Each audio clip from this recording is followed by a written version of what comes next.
Okay, this is the second half of The Boy Who Saved Baseball. We left off on page 175, so I'm going to pick up on page 176, and you could follow along with me. Okay, go. Under the stars that Friday night, all of the players joined in a wheel-spoke circle, and all eyes were wide open. Who could sleep with the weight of the fate of the town squeezing down on them? Okay, Will could, but he'd had 3 burrito grandies, 4 slices of melon, and a mango after catching batting practice all afternoon. No one expects us to win, said Clifford, lying with his knees up and his hands behind his back. I think somebody's going to be real surprised. Ramon agreed. My dad came by this morning saying, don't worry, this game doesn't even matter. Sooner or later, this whole place will be houses and 8-lane freeways. I just smiled and said, yeah, Dad, we know. That's what the mayor said too, Frankie added. But when he was watching batting practice today, he was white as a tortilla. Yeah, Cruz agreed, but I think his true color was alabaster. Right, Maria? What are you going to say to him after we ruin his plans? Tom's gut clenched. Hey, look, you guys, Maria answered. Don't get overconfident. Remember, batting practice is one thing, but in a game, especially this one, it's different. There's a lot of pressure. She's right, said Ramon. But I think Cruz and Clifford are too. The way I see it, as long as we think we have a chance, we have a chance. Tom kept silent. His mind was still frozen under the snake eyes of a man named Jones who loomed above him like a viper over a rat. What did he expect Tom to do? Tell Cruz and everyone to throw the game? Tom was just a bench guy, the reserve player. Even if he got into the game, which would only happen if one of the team was way ahead of the other, he could strike out and make an error or two, but big deal. It would hardly affect the game. So remember this guy, Jones, kind of threatened Tom in the last part when we were reading the last video. To kind of basically lose on purpose, or else he'd be sorry. So he has that weighing upon him, and he feels like he could do little because he's a reserve player, which means he doesn't always get to play. He's kind of like a backup player. Okay, so he's saying even if he made an error or two, it still would hardly affect the game, okay? Maybe he thought he could coach first and trip everyone as they ran the bases. Or maybe he could go out to the scoreboard with a mirror and shine sunlight all into the batter's eyes. But he hated those thoughts. In fact, he was tired of thinking. Tom, said Cruz, what do you think? Boom went his heartbeat. About what? About the neutral receptors inside our brains. What? Okay then, are we going to win tomorrow? Oh, I don't know. It's up to you guys. Ah, said Frankie. Wrong answer. Well, he doesn't know. It was Maria's coming to Tom's defense. No one does. We spent 3 days swinging at the same stupid pitch 1,000,000 times. But it was in the library. What about real life? What about it? Asked Clifford. You saw us today. We smashed the chips and dip out of the ball. So? Rachel rustled inside her bag as she flipped over on her stomach. I mean, I don't know what happened to us in the library. If we got hypnotized or reprogrammed or brainwashed or what. All I know is we can't forget we're human beings. And human beings have control over their thoughts. And as long as we concentrate on doing our best, we shouldn't worry about winning or losing. She paused, her voice lowered to a whisper.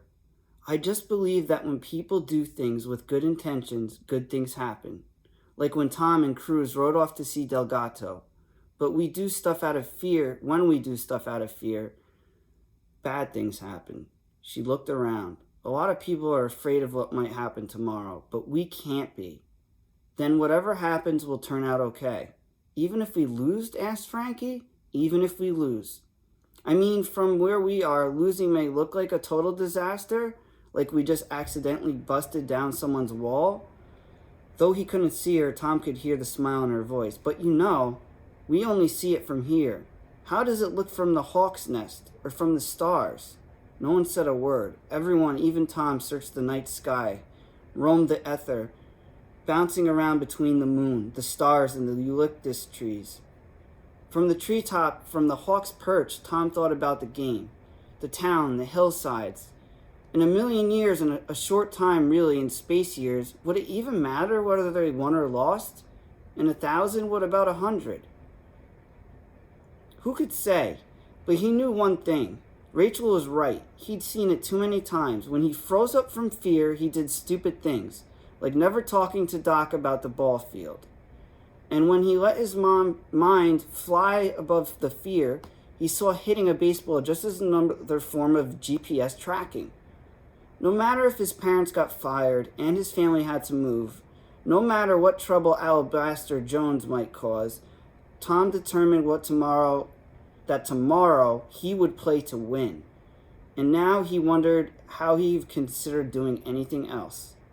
So he's letting, there's a saying, throwing caution to the wind. He's just letting the fear and the worry leave his mind. Okay, whatever happens, happens, but he's going to play to the best of his ability. And hopefully they win the game, and whatever happens, consequences happen after, he's not going to worry about it because it's outside of their control. Okay? So, for Dig Deeper, page 180, this is about theme. And theme is basically about what the story is about, or what a movie is about. We've talked about this many times in class. It's the overall idea or storyline. Okay, so this theme is obviously about baseball, but it could be about some other things too. Let's read. The author of the realistic fiction story, The Boy Who Saved Baseball, wrote it with a message about life for readers to understand and remember. This message is the theme or central idea of the story. Authors don't always state this theme of the story directly. Think about the details in the story that show the characters' feelings and actions. Then think about real people's feelings and actions. Look back at the first paragraph on page 178. What does Rachel tell her teammates? Use Rachel's message and other evidence in the story to infer the theme of The Boy Who Saved Baseball. That means to kind of read between the lines. So, like I just kind of blurted out, the theme could be about baseball. Yeah, that might be the obvious theme, but if you dig deeper, that's why this is called Dig Deeper. This story, as I kind of narrated going through it, is about positive thinking and perseverance and making decisions. Making the right decisions and right within you, that you feel good within yourself. Okay, that's what I would say the theme is. But you could interpret it differently. It is about, life decisions.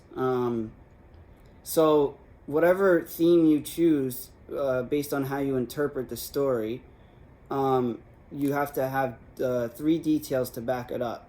So if I was to say, I think the theme is about doing what you think is right, I would probably go to the end of the story, like where we just read.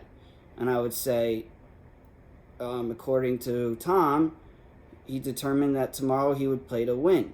And now he wondered how he could have considered doing anything else.